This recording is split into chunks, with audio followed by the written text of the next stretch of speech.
Hello, ladies and gentlemen. My name is Jacob Perret, and welcome back to Something Sinister.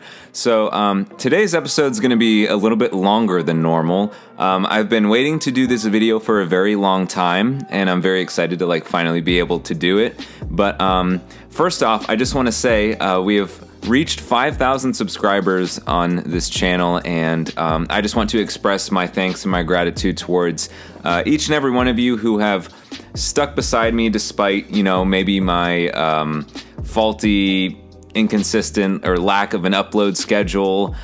For those of you who have, just been with me through it all. I really appreciate you, and I encourage you, if you are just watching this for the first time and you are new to the channel, first of all, welcome, and I encourage you to subscribe as well if you enjoy videos such as this. So today's topic is going to be the banned children's book Iceberg, and before we get into it, I just really quick want to preface that if you see a title or anything that you think should be on this list, but it's not, I just want to specify that there is another Iceberg, which is, it's the banned book Iceberg, but it's not specifically for children. These books were specifically written for children. So just keep that in mind, and without further ado, we are going to get into tier number 1. So jumping into tier 1, which is titled Books You Know Even If You Haven't Read Them. I'm not going to spend a ton of time on this, just because we kind of, as the title says, most of you already know what these books are all about.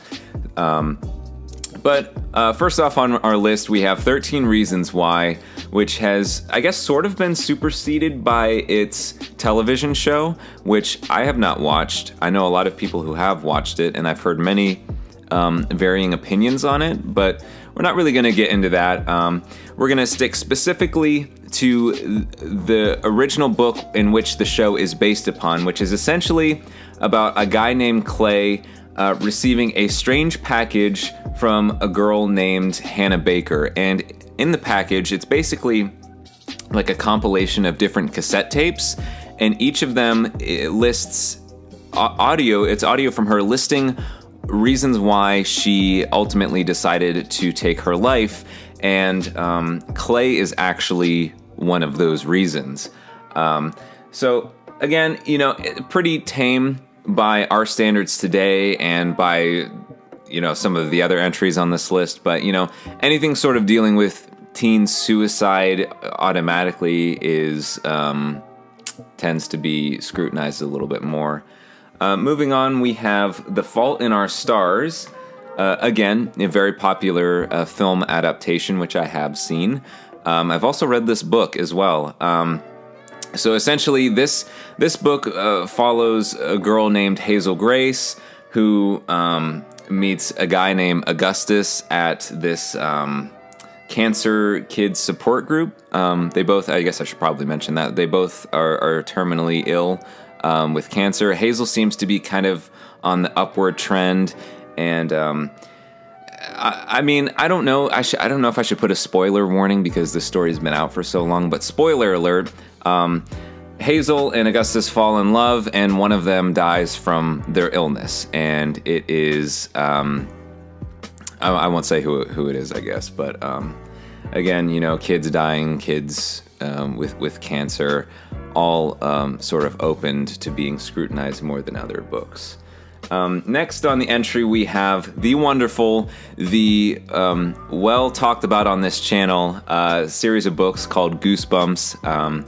I have many different videos on this channel which go into depth, a lot more than I can do here.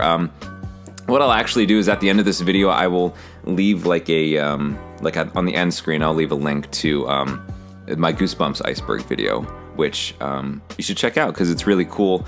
There's different series of Goosebumps, like there's the original Goosebumps, there's Goosebumps Horrorland, there's Goosebumps 2000, but I guess what you need to know is they are children's books written by R.L. Stine. The very first series had 62 different entries in it. Each book is sort of its own story that's not like a connected universe or anything, and yeah, if you've never heard of them before or somehow have been living under a rock, literally even if you're an adult, go and read them. Actually, they might not hold up. But I don't know, I'm very nostalgic for them. That's why I talk about them so much.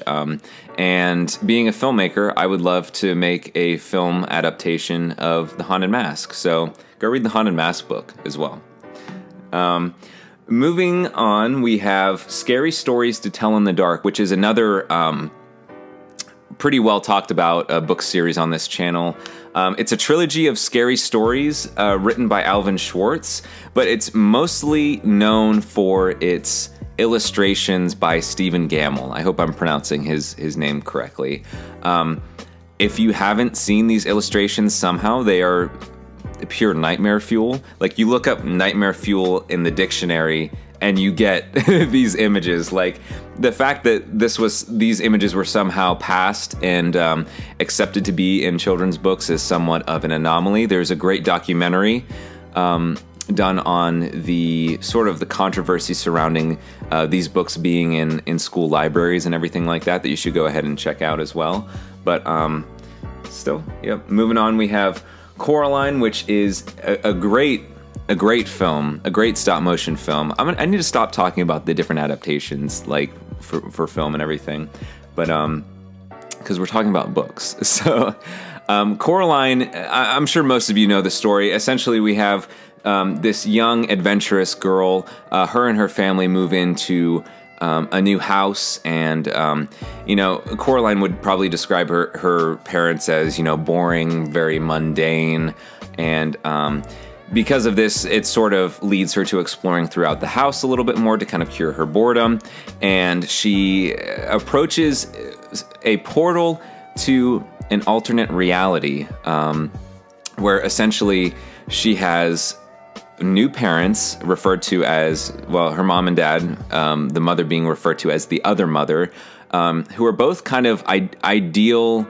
versions of what Coraline wishes that her parents were like. You know, they're funny, they're really interested in her, they make her whatever she wants for dinner, but as the story goes along, it's sort of revealed that the world is not all that it is cracked up to be, and the other mother has sort of sinister and alternative intentions for Coraline's present in this other realm.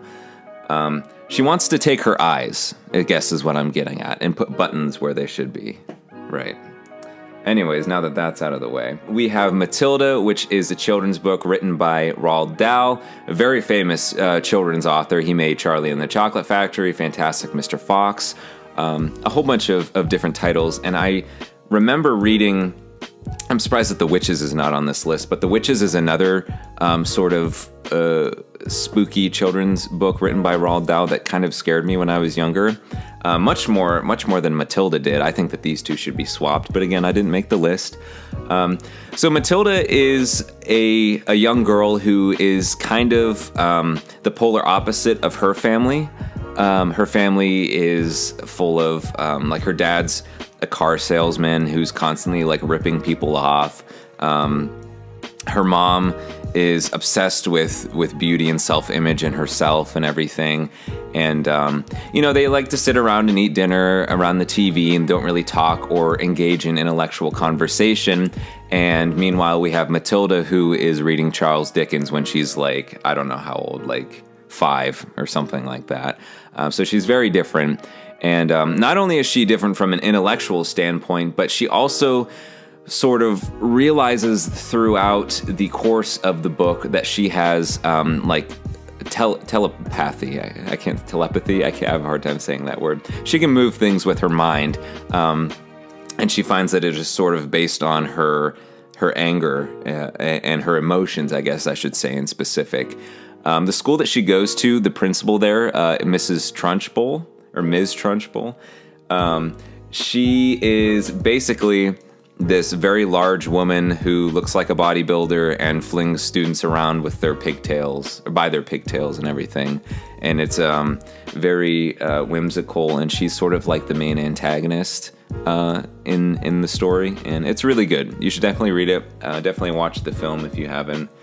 I'm I'm going to take a sip of this mocha because I've been wanting to, but I've been talking so much. All right, so moving on to Where the Wild Things Are. Don't really need to tell you about this story just because it's very short, and I don't know how you haven't read Where the Wild Things Are. So I'll jump straight to the chase. When I saw this on here, I was like, oh, well, was it banned or challenged because of, you know, the depictions of the wild things? You know, were they too monstrous or this, that, or the other thing? But after doing some research, I read that it was the book was banned initially when it came out for child neglect.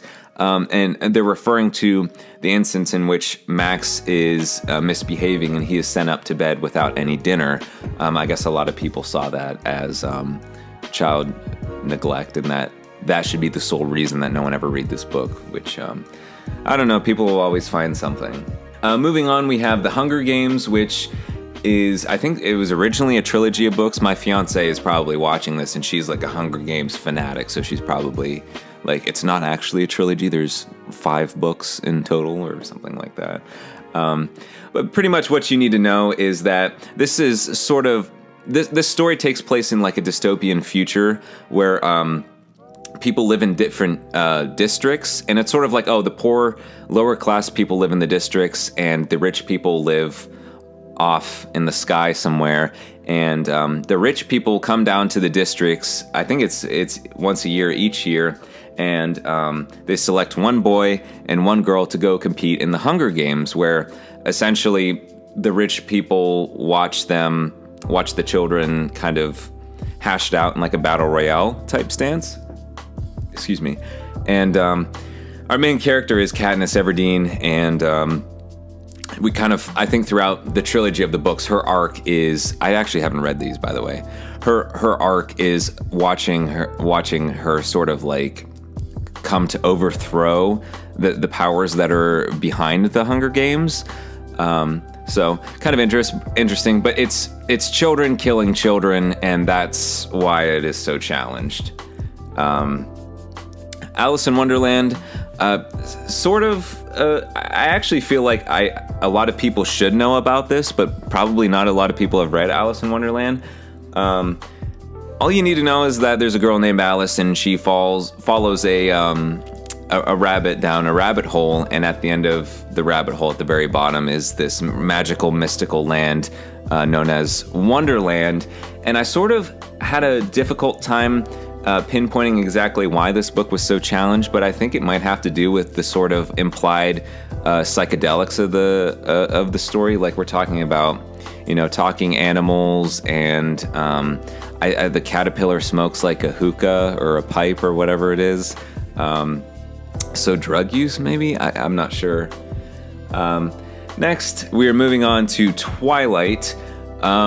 It's really difficult to separate the books from the films in my mind. I'll go ahead and say it, I'll expose myself. I'm not a fan of either. We have this girl named Bella who is single and sort of in this new town. She doesn't know anyone, and she comes across a guy named Edward who is very awkward around her at first, but it turns out that he's a vampire sort of thirsting for her and thirsting for her blood. And they start out this really strange and difficult relationship between vampire and human. So, yeah. And that leads us to the final entry on this tier, a series of unfortunate events. And this follows the story of the orphans known as the Baudelaire children. There's 3 of them. And they, after losing their family, they are adopted by their Count Olaf, who is kind of spooky in the sense that, like, he puts the children in, because he wants to inherit their fortune, he puts them in precarious situations where they may die, but it might look like an accident, so that he can in turn inherit the rest of their fortune.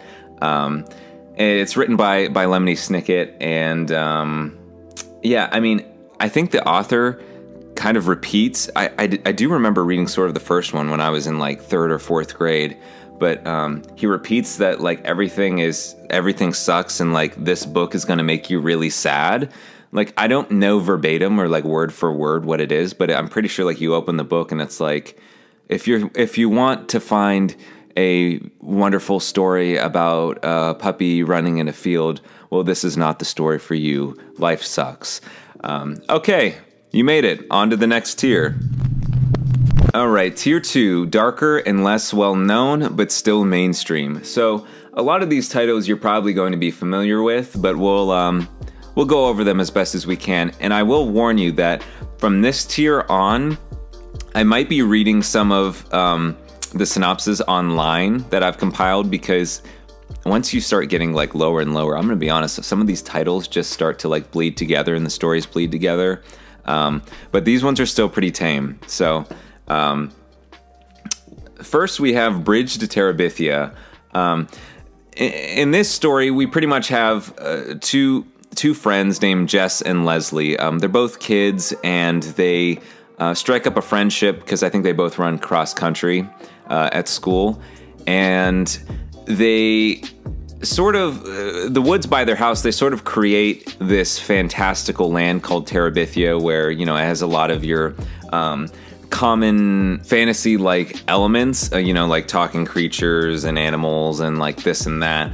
But where this really separates itself from like the rest of the fantasy books on this is the controversy doesn't lie in the book itself, or excuse me, in like the fantasy elements itself. It lies in the real world. So essentially, Jess and Leslie have made it where in order to get to Terabithia, and we're talking, this is like actual, like the layout of the land, this is not in their minds.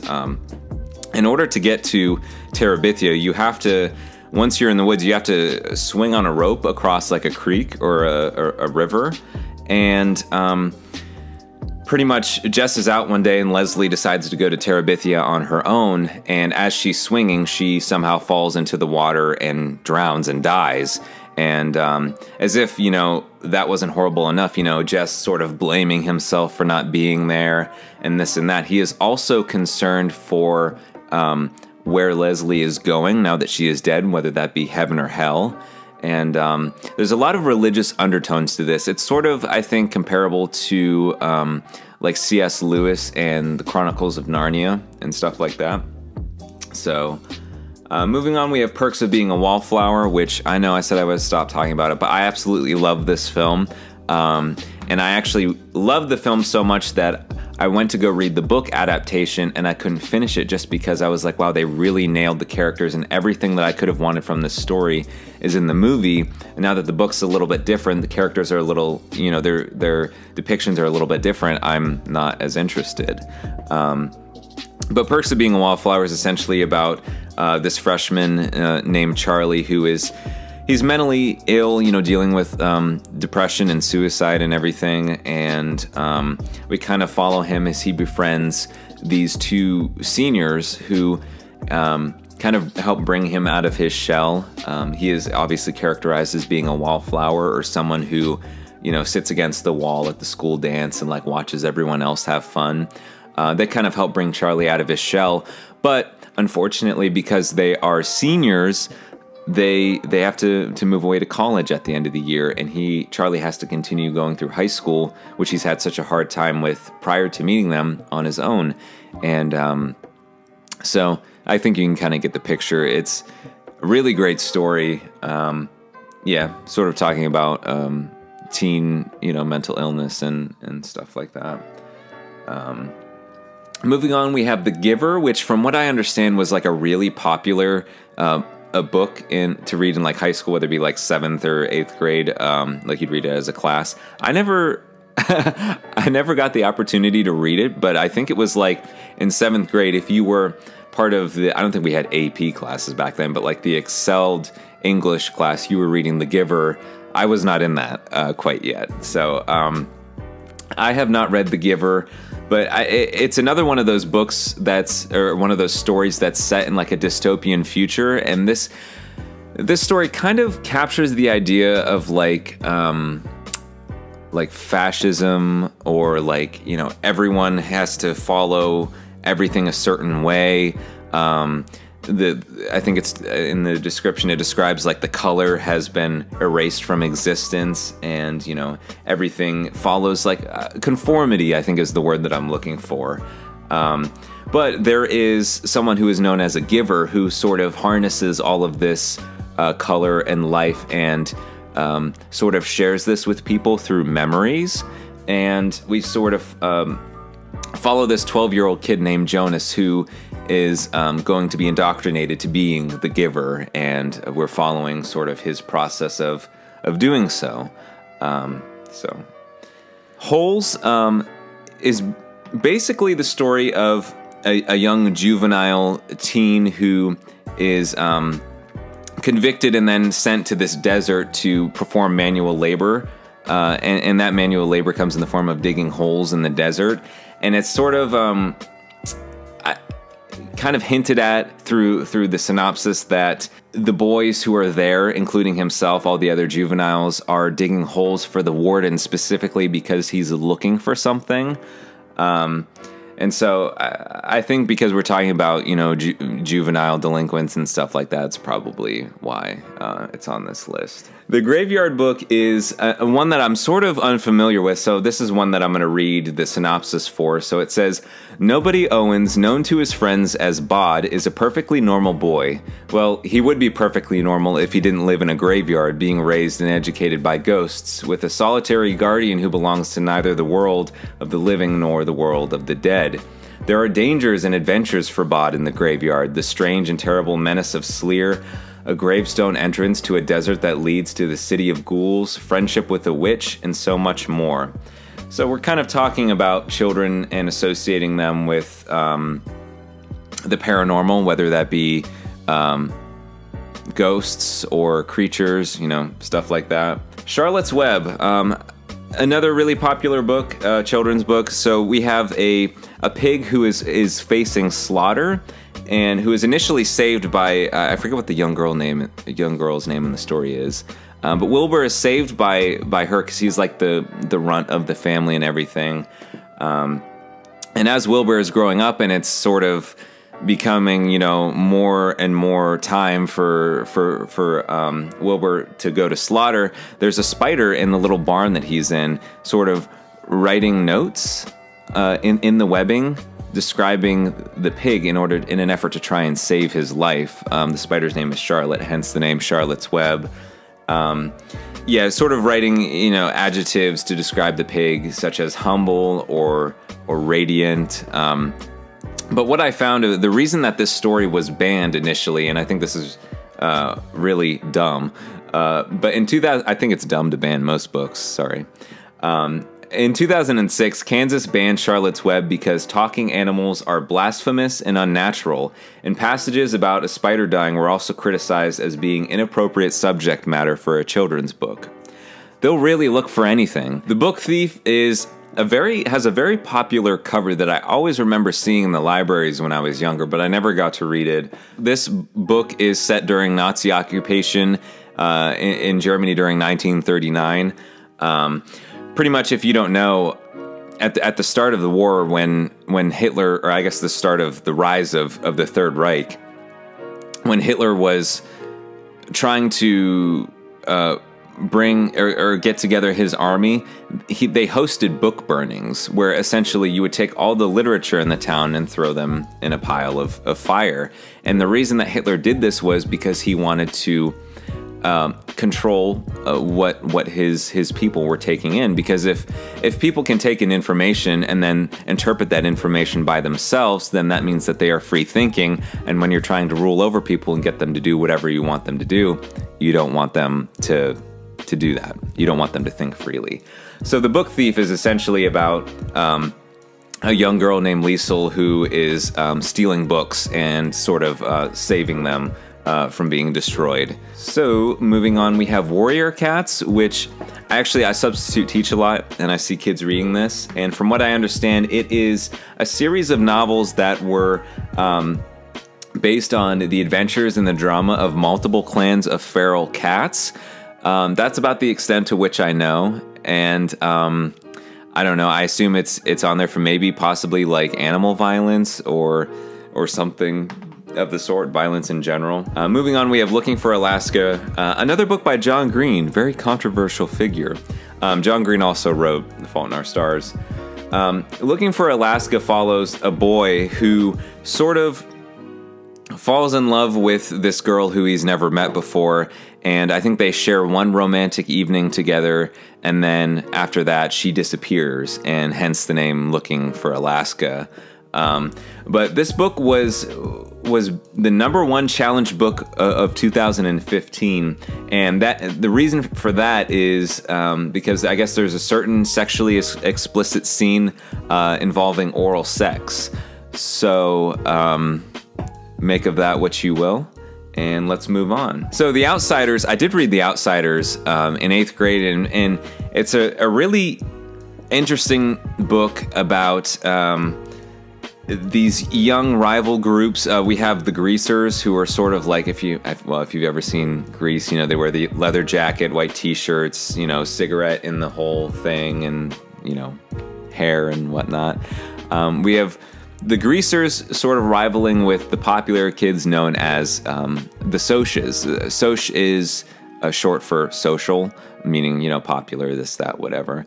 And the main character in this is a young greaser named Ponyboy, who he and his friends get into a fight with a rival Soc group, and one of the greasers kills one of the Socs, and it's sort of about, you know, them retreating and sort of kind of contemplating life and the status, their status in their, you know, social group. You know, greasers tend to be, you know, lower class, and, you know, the Socs were higher class, and it kind of makes you assess, like, well, what would the punishment have been like for a greaser if he killed a Soc rather than a Soc kill a greaser? You know, would the Soc have it, you know, less hard because of his status, his or her status?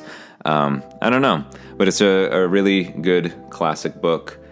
And finally on this tier, we have A Monster Calls, which is essentially about a young boy named Connor who has been having nightmares ever since his mother was diagnosed with the sickness. The sickness is cancer. And so in these dreams, in these nightmares, Connor basically sees a monster arriving to his house and waiting by his window. And from what I understand, the monster doesn't want Connor, but wants to take the mother instead. It's really a book, I assume, about grief and how children deal with the trauma of losing a loved one, specifically your mother. I can't imagine that. You know, my mother is one of my best friends, and even if she was gone now, I wouldn't know how to deal with it. But it's about how children sort of assess and deal with death, and that leads us to tier 3. Tier 3 is titled Creepy Books in Your School/Library. Bad Memories is how you would probably characterize this one. So we have Hatchet, which is a very popular book that I think got tossed around in like elementary schools and such like that. We have the main character named Brian, who is on a plane, and while the plane is in the air, it goes out of the air, it crashes, and pretty much Brian, the pilots are killed, and Brian is left to fend for himself. And so yeah, so it's really about, you know, putting like a kid in a survival situation and how would they react and stuff like that. I remember reading it, and this could be totally off, but I remember reading a passage when I was younger about Brian, and he was sleeping in his hut, tent, whatever, I forget what he sleeps in. But as he's sleeping in it, it's in the middle of the night, it's pitch dark, and he starts to hear rustling, like out in the bushes around the tent and whatnot, and it's like really tense for you know, like someone who's really young. And I just remember being like, oh shit, this is what fear feels like. Next on the list, we have a book called Go Ask Alice. The story, or the synopsis reads, it started when she was served a soft drink laced with LSD in a dangerous party game. Within months, she was hooked, trapped in a downward spiral that took her from her comfortable home and loving family to the mean streets of an unforgiving city. Read her diary, enter her word, you will never forget her. So this is going to be a common thing moving forward. Kids using drugs, whether that be LSD, heroin. I will say that at the end of the synopsis, it sort of gives away. It was a journey that would rob her of her innocence, her youth, and ultimately her life.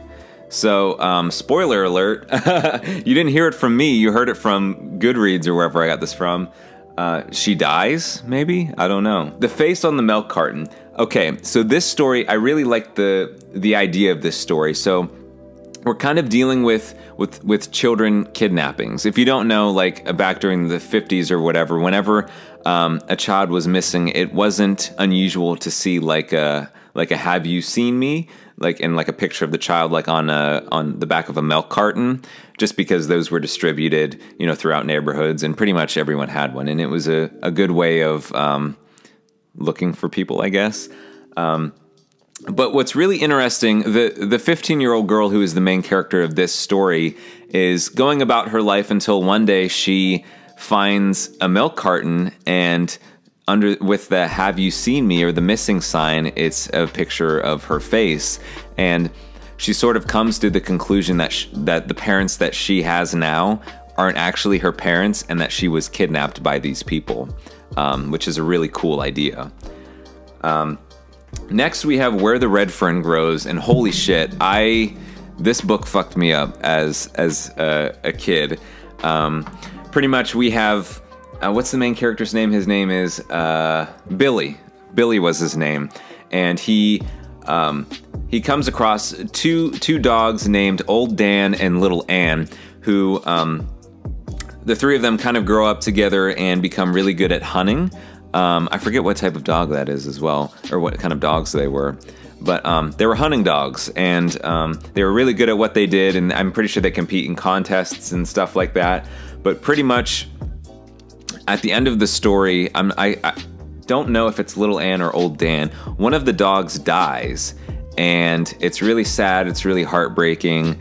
And the other dog is so distraught by this that I'm pretty sure he/she, I want to say it's Old Dan, like dies in the same spot where Little Ann died, just because he's so desperate to be close to her once again.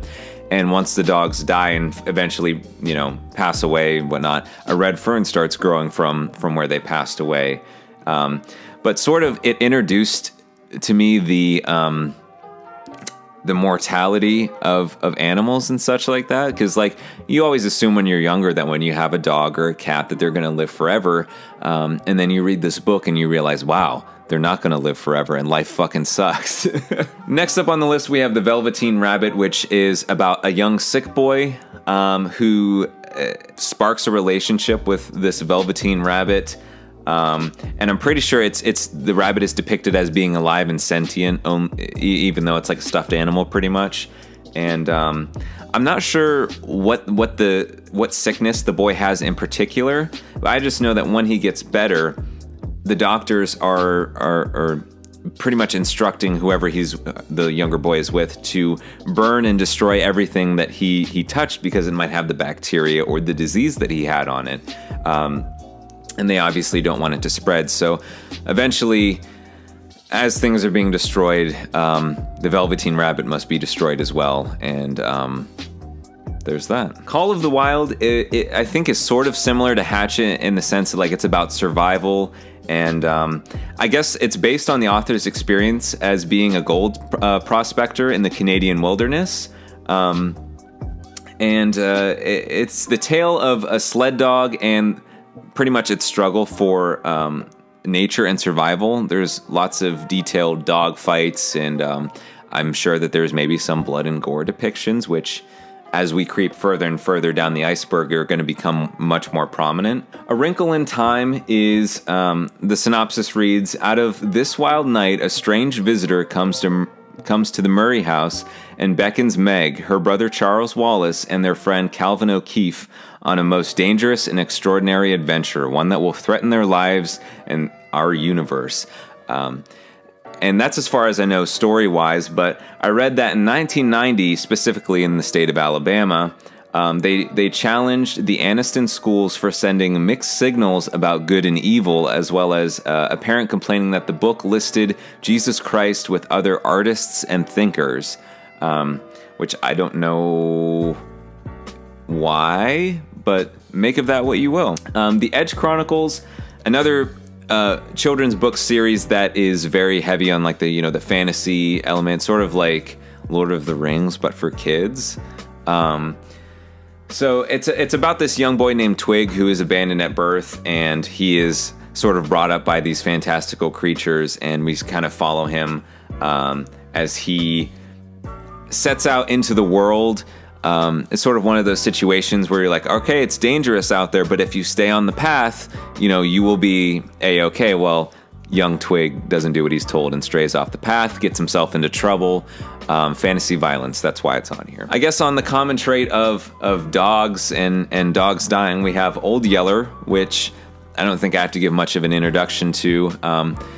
It's about a dog, I'm pretty sure it's a golden retriever, who has a really good relationship with his family and specifically with this kid, but Old Yeller gets rabies, and the family is sort of made to put the dog out of his misery the old-fashioned way, and the old-fashioned way is chick, chick, chick, pow, bam, sad. Next we have I Never Promised You a Rose Garden, which is essentially the story of this 16-year-old who retreats from reality into the bondage of a lushly imagined but threatening kingdom in her slow, painful journey back to sanity. So it pretty much chronicles the 3-year battle of a mentally ill but perceptive teenage girl against a world of her own creation. So when I read this, it sort of makes me think that this individual is going through a lot of traumatic life experiences in her day-to-day life, so she looks to fantasy as a way of escaping that.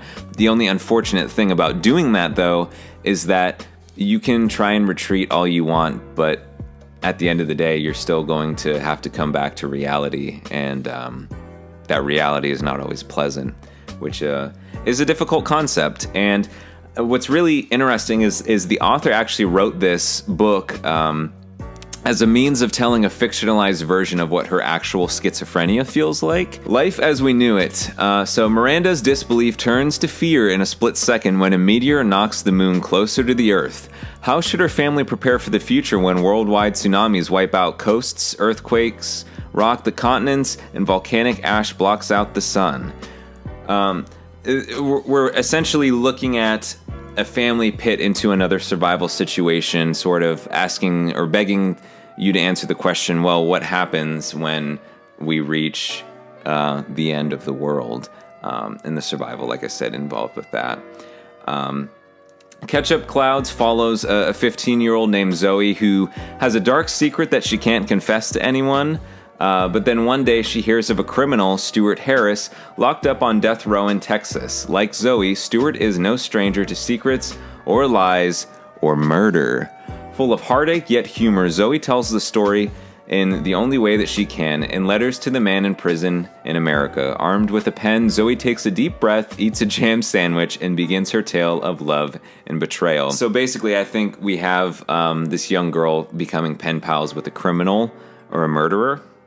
So, The Subtle Knife, kind of, I guess, similar to like the Warrior Cats series. It's another fantasy adventure story, and it's banned for blood and violence. The reason that I'm sort of, I guess, grazing over some of the more fantasy related books is because I feel like as we get lower, the need for fantasy violence becomes lesser and lesser, because we're getting into topics where it's the real world and people are doing horrible things to other people. Tier 3 tackles dark subject matter but is not too disturbing. We're kicking it off with Diary of a Part-Time Indian, which is told by Sherman Alexie, giving us the story of Junior, who is a budding cartoonist growing up on the Spokane Indian Reservation. Determined to take his future into his own hands, Junior leaves his troubled school on the res to attend an all-white farm town high school where the only other Indian is the school mascot. This is a really neat book. and it was sort of my introduction into people of different culture and ethnicities and stuff like that. And because I unfortunately, or fortunately, I guess it doesn't really matter now, grew up in I guess what you could say an all-white town high school, and still kind of live in that area. And you see on a day-to-day basis the closed-mindedness that some people have, having only been in one place and being exposed to one type of person, pretty much.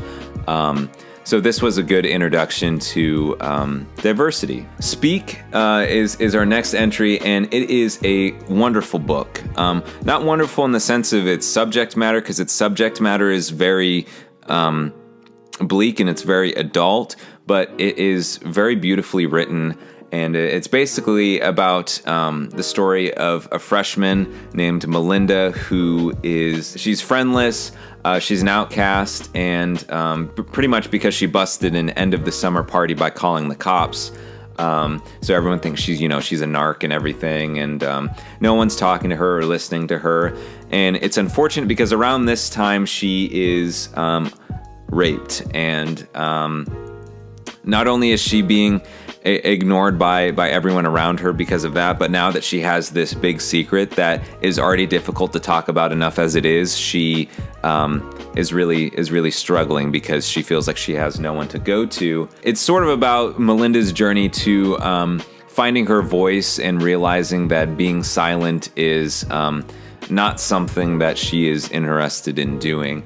And if I'm not mistaken, she kind of finds that she's able to express herself through art, and I'm pretty sure she's like counseled by her art teacher and stuff like that.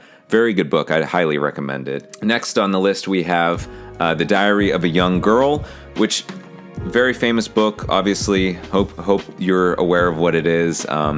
It is the Diary of Anne Frank, who was a young Jewish girl, pretty much hiding. Her and her family were hiding from persecution from the Nazis. Pretty much essentially like how the building was laid out where they were staying was there was a room, and then in that room was a bookcase, and behind the bookcase was I think they call it the hidden annex, and that's where Anne Frank and her family were hiding. And this diary is the legit diary and thoughts and feelings and writings of Anne Frank, sort of talking about growing up and the state of the world at the time and the quote-unquote adventures of living in the annex. Like this was a really horrible situation.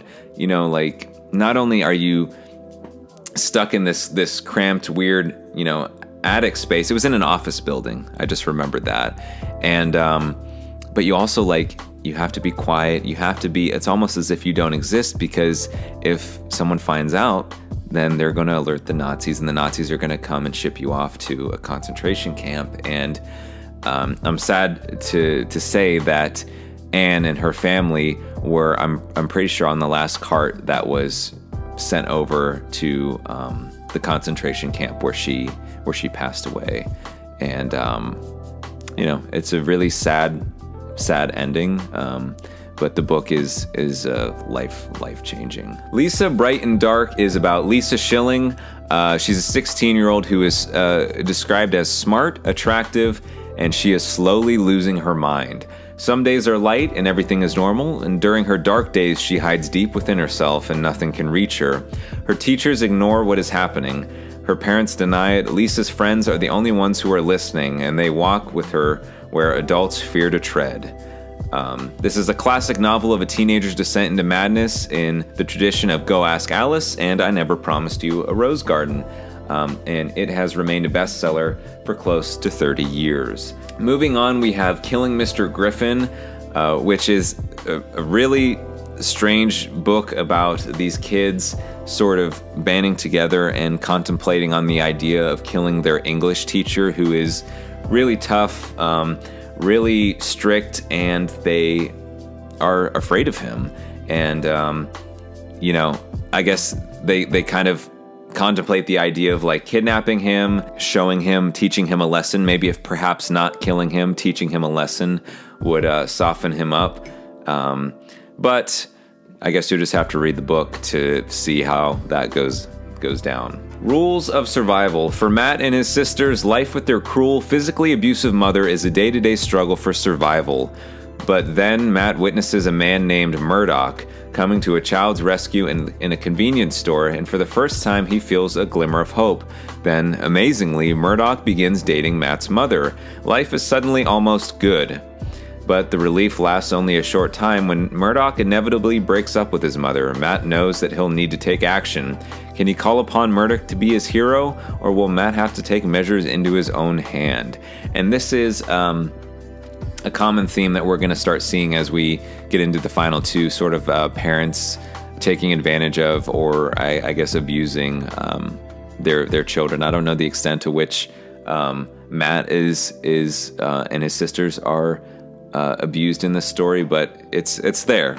We're getting close. Looking for JJ is about three children who walk away from their cottages, and pretty much it's almost a story of they go out into the water, three of them go out into the water, and only one of them comes back. Alice Tully knows exactly what happened that spring day 6 years ago, though it's still hard for her to believe it. She'll never be able to forget, even though she's trying to lead a normal life. She has a job, friends, and a boyfriend whom she adores, but Alice's past is dangerous and violent and sad, and it's about to rip her new life apart. How I Live Now is the story of 15-year-old Daisy, who is sent to from Manhattan to England to visit her aunt and her cousins she's never met, 3 boys near her age and their little sister.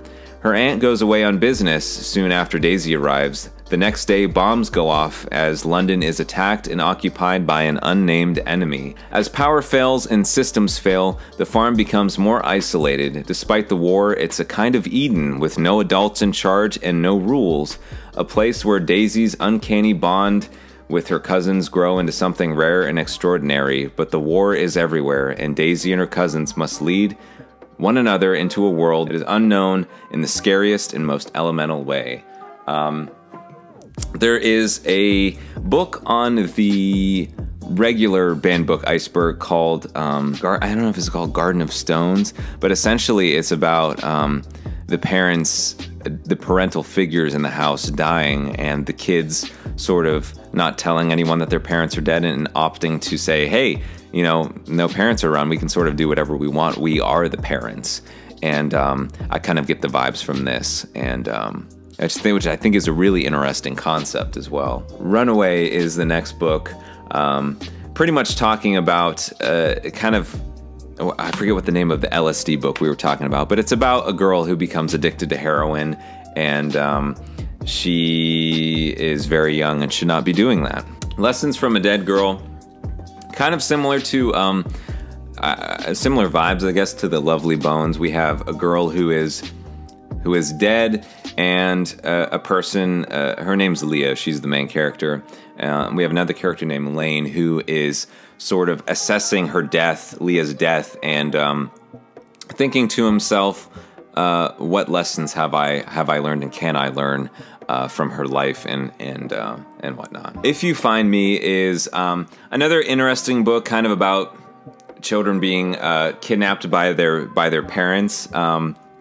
So Carrie is our main character in this, and she must face the reality that her mother abducted her 10 years ago, and she's sort of also being haunted by her past, which whatever that means. All the meanwhile sort of navigating through the perplexing new world of high school, clothes, and boys.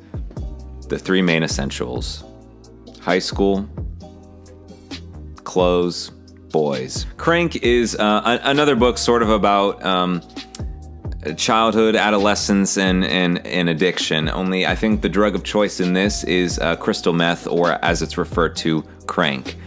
Sort of, you can kind of judge that based on the cover of the book in front of you. Drugs equals bad is all you need to know for this one. Because I Am Furniture, Ank's father is abusive, but not to her. He attacks her brother and sister, but she's just an invisible witness in a house of horrors on the brink of disappearing all together, until she makes the volleyball team at school. At first, just being exhausted after practice feels good, but as Ank becomes a part of the team, her confidence builds. When she learns to yell "mine" to call a ball, she finds her voice that she didn't know existed.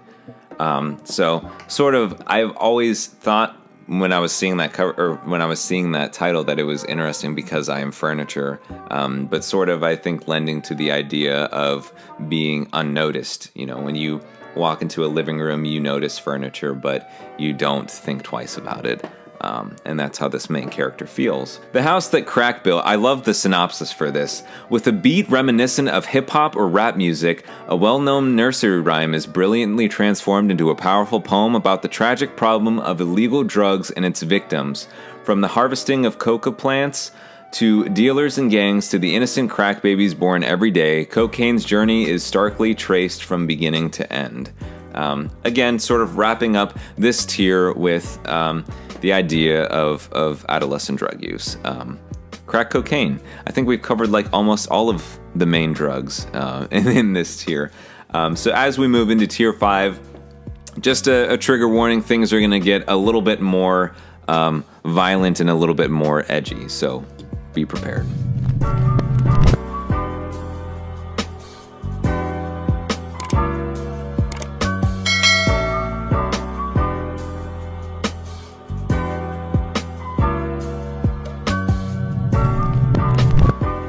Tier 5 is accurately titled, Who Let Children Read This? We are beginning with Flowers in the Attic, which is basically about 3 children who lose their father in a car accident, and, you know, their mom is kind of struggling with where to go, and, you know, she realizes, oh, you know, I've sort of had a rocky past with my father, but now that he's on his deathbed, I'm going to travel over to his home, not only be able to house my children who I have, but I'm also going to kind of rekindle my relationship with my father so that when he dies, I get to inherit his money, and, you know, the death of my husband won't really financially impact me anymore. But the issue is that the father, or the woman's father, can't know about her children. But basically, for the entire duration that she is at her father's house, the children are to stay up in the attic where the dying father cannot see them. It's like they're not even there. After reading the synopsis, I was confused at first as to why, or like, you know, why is this all the way on tier 5? But it's later revealed that the mother's husband is her dad's half-brother. So she basically married her uncle, and I've heard that there's also an off-screen sex scene between 2 siblings in the attic, so that's very strange. Anyways, moving on to the very popular Lord of the Flies. In this story, we have a group of boys who are on a plane heading out of their country because their country is, I'm pretty sure it's during one of the world wars. You know, they live in Europe, and if their town's being bombed and you know, soldiers are coming through, they're like, all right, we're gonna ship all the children out. So they do that, but, you know, in Hatchet style, the plane goes down, and you know, all the adults, the pilots die, and the children who have survived the crash go out onto the island and sort of begin to rebuild their own civilization and everything like that. And basically they have, in their society, they have 2 separate groups, both led by different boys, and I don't know if this term is out of date now, but they basically become like savages towards one another. There's a scene where, a moment where one of the boys, he's sort of bigger, they name him Piggy, he loses his glasses, and so the group that is backing Piggy goes over to the other group who took the glasses to get the glasses back, and in the whole conflict, they have basically, yeah, a moment where Piggy gets crushed by a boulder and dies as a child. And I think that there's also a couple other scenes where, you know, like when you're in a survival situation, you have to do things that you wouldn't traditionally do, and that is, you know, kill animals for food, this, that, or whatever. I'm pretty sure there's a pretty explicit scene where the children are killing a pig, and it's pretty graphic and everything. So now we move on to the Lovely Bones, which I sort of mentioned earlier on. The synopsis reads, "So begins the story of Susie Salmon, who is adjusting to her home in heaven, a place that is not at all what she expected. Even as she is watching life on Earth continue without her, her friends trading rumors about her disappearance, her killer trying to cover his tracks, her grief-stricken family unraveling.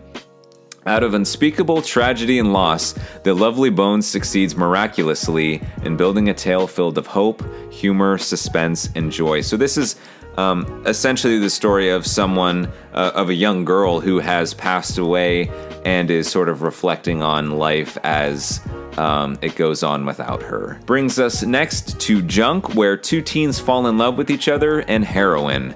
That's all you need to know. Watership Down is a very interesting story, but it's also, sorry, gotta bring it up, it's my second nature, a very interesting film as well. Now, the cartoon, adequately or similarly titled Watership Down, is another film where we are depicting like animal violence. This Watership Down follows the story of rabbits who are basically trying to flee their current area, which is had been this idyllic rural landscape, and now they're venturing to a different part. It's basically the journey from going to a place where they have called home, which is now being destroyed, to someplace entirely different, and the story is their journey there. It's a very brutal and very mature depiction of animals and you know, packs, and we see I don't know, just a lot of rabbits killing each other, and there's a lot of, you know, blood and gore and stuff like that. Love Lessons follows 14-year-old Prue and her sister Grace, who have been educated at home by their controlling, super strict father all their lives. Forced to wear mom's odd handmade garments and forbidden from reading teenage magazines, they know they're very different from normal girls. But when dad has a stroke and ends up in the hospital, unable to speak or move or speak, Prue suddenly discovers that it's what it's like to have a little bit of freedom. So we kind of have these girls who are in a precarious situation where they're parental figures who are, of course, you know, supposed to look after you and guide you and love you and help you maneuver your childhood. Unfortunately, they are taking advantage of their daughters by putting them in this almost like a cult-like relationship. In Unwind, Connor, Risa, and Lev are running for their lives. The Second Civil War was fought over reproductive rights. The chilling resolution, life is inviolable from the moment of conception until age 13. Between the ages of 13 and 18, however, parents can have their child unwound, whereby all of the child's organs are transplanted into different donors, so life doesn't technically end. Very interesting concept, especially with our political culture at the moment and the ongoing conversation of abortion and at what point does life actually start.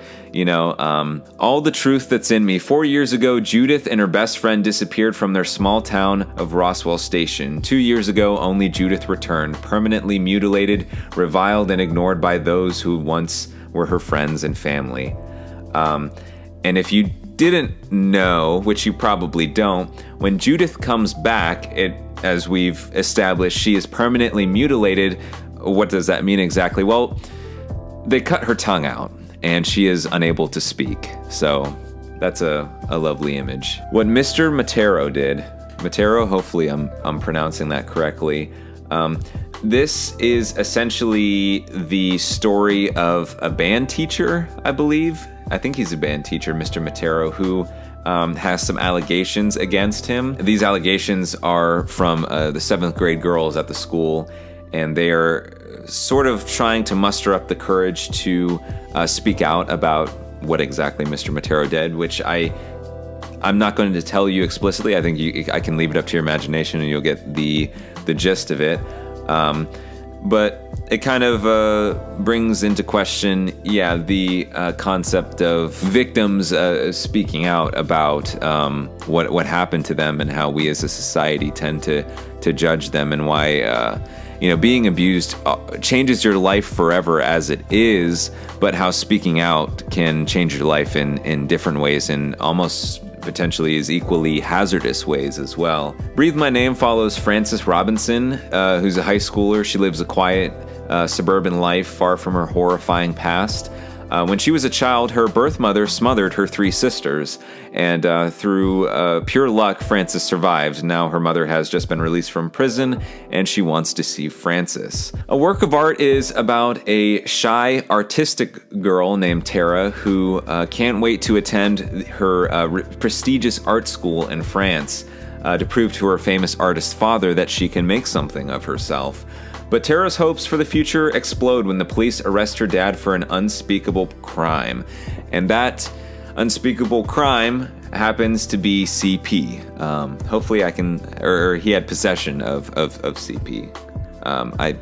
You know what CP is. The Amber Spyglass is about, it's a fantasy thing, a fantasy story about the bearer of a knife, and he is accompanied by angels, and his task is to deliver a powerful, dangerous weapon to Lord Asriel. I don't know why this is on here, especially going back to fantasy violence and whatnot, but we just talked about CP and abuse. I'm not sure why this is on here. The only thing that I could find is that there's some controversy regarding religion and speaking about religion in the text, but that was about all I could find. Night follows a boy, a teenager in specific, and his family, who were taken in 1944 to the Auschwitz concentration camp during Nazi Germany occupation, and it's basically the terrifying record of the teen's memories of the death of his family, the death of his own innocence, and it's really dark stuff. I mean, all of this stuff is really dark, but when you start to bridge the gap between, all right, well, this is obviously fiction being, used as a method to, teach young adults and children about mature topics, it's completely different when you hear about, stuff like World War II and actual atrocities that happen to people. Scythe details a world with no hunger, no disease, no war, no misery. Humanity has conquered all things and has even conquered death. Now scythes are the only ones who can end life, and they are commanded to do so in order to keep the size of the population under control. A really interesting idea for a sort of dystopian science fiction novel. The Enemy is a zombie horror series for teenagers.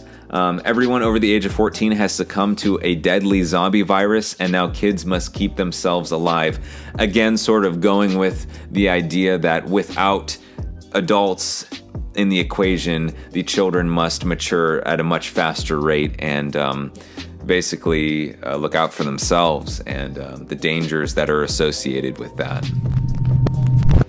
Tier 6 is accurately described as, this shit would disturb adults. So we're starting out with The Bunker Diary. I'm gonna go ahead and read some of this, but then I'm gonna expand on it. I can't believe I fell for it. It was still dark when I woke up this morning. As soon as my eyes opened, I knew where I was. A low-ceilinged rectangular building made entirely of whitewashed concrete. There are 6 little rooms along the main corridor. There are no windows, no doors. The elevator is the only way in or out. What's he going to do to me? What am I going to do? So, The Bunker Diary is about a young boy who is kidnapped and, as we sort of talked about, hidden away in this underground bunker. And as he begins to stay there, he sees more and more people people who have been kidnapped coming down through the elevator, and the bunker starts to fill up a little bit. Personalities clash, this and that. The kidnapper pretty much sustains them through putting food and water in the elevator and sort of bringing it down, allowing them to take it, and then sending it back up. And it's sort of implied that he is watching them 24/7, even in their most intimate moments. But the young boy, which I forget what his name is, he befriends a young girl in the bunker. And I guess to make a long story short, people start dying, and this is mostly due to the fact that the kidnapper is sort of playing games with them, saying like, oh, well, I'll do this if you do this. And most of the time it's like, oh, well, I'll give you extra food if you kill this member in the bunker. I don't even know how to like talk about the ending like without being explicit, you know, following YouTube guidelines. But basically, the kidnapper stops responding one day. And what I mean by that is once everyone's, you know, dying and killing themselves and whatnot, he just stops communicating with them, stops sending food, stops sending water. The boy is still left alone down there, and the girl is left alone down there as well. And I believe that she is wounded in some sort of conflict and dies. And it's hinted that the main boy cannibalizes her in order to stay alive. It's really not a happy ending at all. Living Dead Girl is about a young girl who is kidnapped by an older man. He names her Alice, and she is taught to be a certain way, and that certain way is specifically she's specifically trained to do things for him the way that he likes them, and that's how she operates for a majority of her life. But in the criteria that the kidnapper has, he doesn't like girls over like a certain age, and the girl, the Alice that he has now, is starting to reach that age. So Alice is sort of thinking, oh well, is he gonna kill me? Is he gonna let me go? And all of that is answered when one day the guy comes up to her and says, I need you to go out and I need you to find me the new Alice. And I need you to train her and teach her everything that I have taught you, everything that I like, and yet you need to teach her so that she can be prepared to serve me next. The girl in the box is about a 17-year-old girl who has been held prisoner in her own house by her mother for 12 years. And then one day her mother vanishes and she wakes up to find two strange men in her home. On the run, unsure of who to turn to, and discovering she possesses mysterious powers, Sienna finds herself pursued by a shadowy agency known as the Directorate. I can't read, I'm sorry. So again, not as extreme as the last one in terms of, I guess, the initial idea, but, you know, talking about a child being captive. First off on our list is The Lonely Doll. Once there was a little doll. Her name was Edith. She lived in a nice house and had everything she needed except for someone to play with. She was lonely. Then one morning, Edith looked into the garden and there stood two bears. So this book is set up to be, you know, like a traditional child's picture book, but instead of illustrations, it is actually photographs taken by the author herself. And so the author is, her name is Dare Wright. And I'm going to be honest with you, like, aside from maybe some of the pictures being creepy, the only thing that I could find explicitly controversial about this book or this series is a scene in which one of the bears is spanking the main doll, Edith. But that was about the extent to which I could find. Wow, let me tell you about this one. So we are in a specific time in which we are talking about vaccines more than ever before, at least, you know, in our lifetime. And whether or not you're pro-vax, anti-vax, I guess I'm not going to get into that. I do have my opinions, but Melanie's Marvelous Measles is an anti-vaccination book specifically directed towards children. The author herself, she wrote it, she self-published it, talks about childhood illnesses that we've all been vaccinated for, or at least most of us, such as measles and chickenpox. And pretty much the author writes it and says, hey kids, vaccines are bad.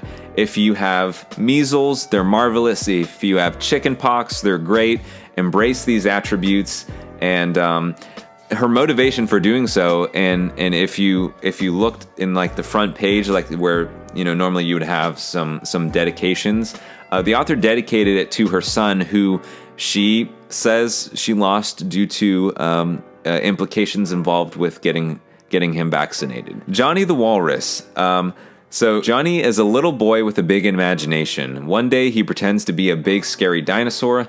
The next day he's a knight in shining armor or a playful puppy. But when the people on the internet find out that Johnny likes to make believe, he's forced to make a decision between the little boy he is and the things he pretends to be. And so basically in this book, we have a kid named Johnny who pretends to be things, and then one day he pretends to be a walrus, and he has, like, the little wooden spoons, like where the big walrus teeth should be.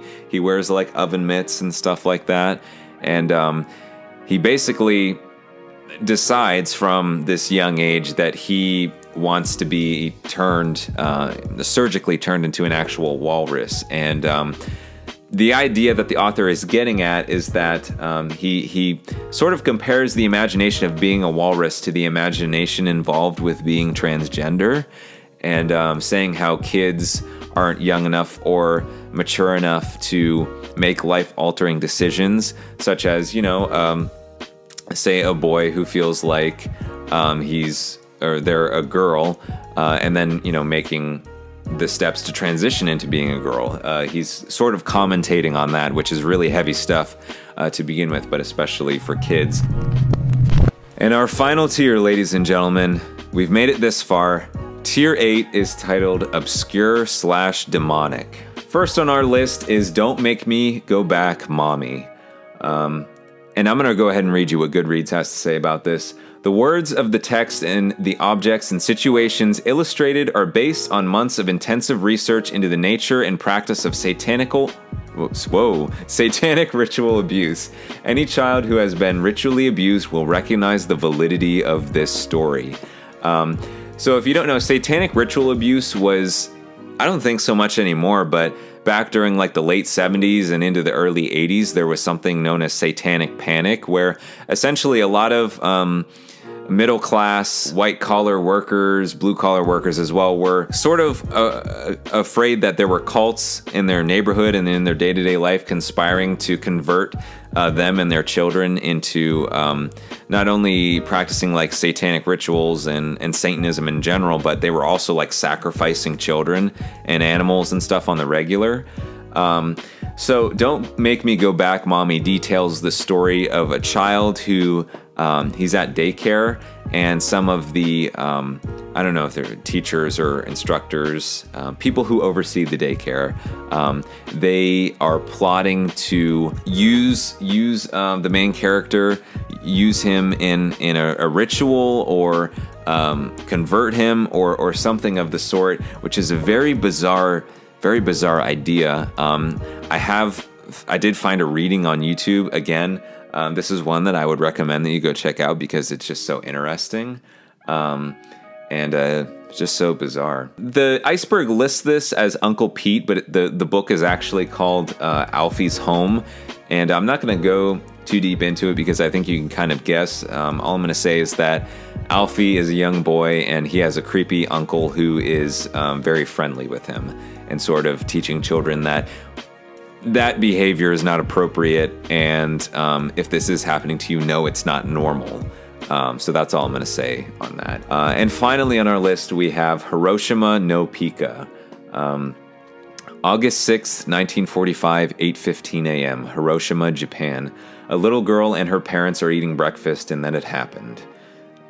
This book is dedicated to the fervent hope that the flash will never happen again anywhere. Hiroshima no Pika is, of all the books on this tier, probably the most, like, it's disturbing in the sense of its depiction of what actually happened. If you're not sure, so at the end of World War II, Germany had already surrendered to the Allies, and Japan was the final, basically the final leg standing, and in an effort to make the war go by faster and cause less casualties for us, we decided to give Japan the ultimatum of whether or not you were going to surrender or we were going to drop an atomic bomb on you. And they decided not to surrender, so we dropped a bomb on Hiroshima, and then we dropped a bomb on Nagasaki. Hiroshima no Pika obviously refers to Hiroshima, and it was really a big moment in history because of the introduction of atomic weapons, nuclear weapons. That's even like a hot topic now, especially with everything that's going on in Ukraine and Russia and everything. And this book, I actually, I'll say, had the privilege of finding a weird, obscure, it wasn't on YouTube, it was on some other video sharing site, where they were doing like a read through.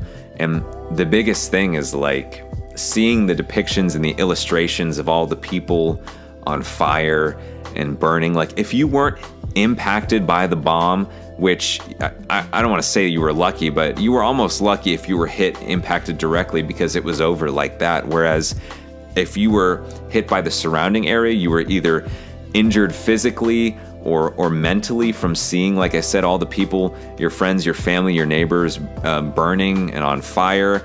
And if you did survive that and you were totally fine, then you were suffering the rest of your life from radiation poisoning and all of the other horrible things that are associated with that. You know, diseases, your skin peeling off, falling off, you know, burns, like just horrible, horrible things. This book in particular is from a child's perspective, sort of talking about them evacuating the city. And I think they leave their home and are able to jump into a river and float downstream. And as they're floating downstream, a lot of the depictions are just of the bodies and the people and the destruction on either side of the river as they're floating down. Really horrible thing that happened, but a really powerful book. I think it's a really good one to end on. So you made it to the end of the video. Really quick, I just want to say thank you guys again so much for not only 5,000 subscribers, but for sticking around watching these videos and really supporting me, because this is something that I love to do and something that I would love to do, you know, full time or as much as I can. I just really have a passion for it, and you know, you guys subscribing is almost sort of like helping support the dream and letting me know, I guess, basically that these hopes and aspirations that I have aren't meaningless, I guess, or fruitless, whatever. I guess aside from that, again, yeah, thank you so much for watching, and I really appreciate you guys and everything you do. Have a wonderful rest of your day, and I will see you in the next video.